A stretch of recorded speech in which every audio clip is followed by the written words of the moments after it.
आणि राज्यातल्या जनतेला पण सांगायचं की डिसेंबर 2025च्या हिवाळी अधिवेशनामध्ये आम्ही ज्यावेळेस सरकारच्या तर्फे 75,286 कोटीच्या पूरक मागण्या मंजुरीसाठी प्रस्तावित केलेल्या आहेत, यामध्ये प्रामुख्याने एक विचार सगळ्यांनी केला पाहिजे की बाबा ह्या एवढ्या मोठ्या मागण्या येण्याचं कारण काय, तर त्याच्यामध्ये पूरग्रस्त शेतकऱ्यांच्या मदतीकरता अध्यक्ष महोदय जवळपास आम्ही 15,000 कोटी रुपये त्यामध्ये हे द्यायचं ठरवलं, म्हणजे ते दिलेले आहेत.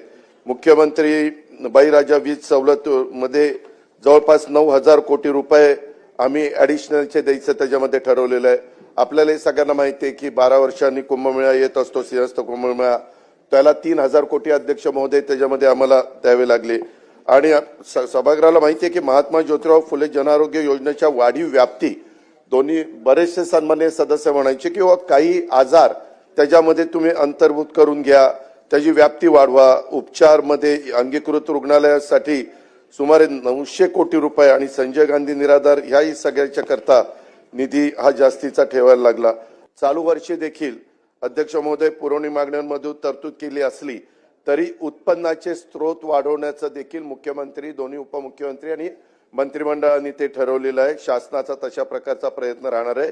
त्याच्यामध्ये विशेषतः जीएसटी, वस्तू व सेवा कर, नंतर एक्साईज, उत्पादन शुल्क आणि खाणकाम यापासून मिळणारा महसूल वाढवण्याच्या करता आवश्यक त्या ज्या काही उपाययोजना करणं गरजेचं आहे त्या करण्याच्या करता शासन प्रयत्नशील राहणार आहे.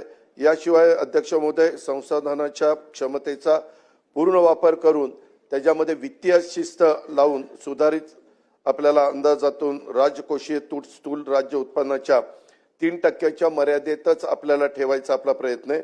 अध्यक्ष महोदय, आम्ही ज्यावेळेस राज्याच्या वतीनं दिल्लीमध्ये कुठली मीटिंग असेल त्यावेळेस जातो, त्यावेळेस आज देखील देशामध्ये 3च अशी राज्य आहेत की जे कर्जाचं प्रमाण त्यांनी केंद्राने ठरवून दिलेलं जे टक्केवारी आहे त्या 20% पेक्षा कमी आहे. त्याच्यामध्ये गुजरात आहे, त्याच्यामध्ये ओरिसा आहे आणि त्याच्यामध्ये आपला महाराष्ट्र आहे. हे पण मला अभिमानाने सांगावंसं वाटतं.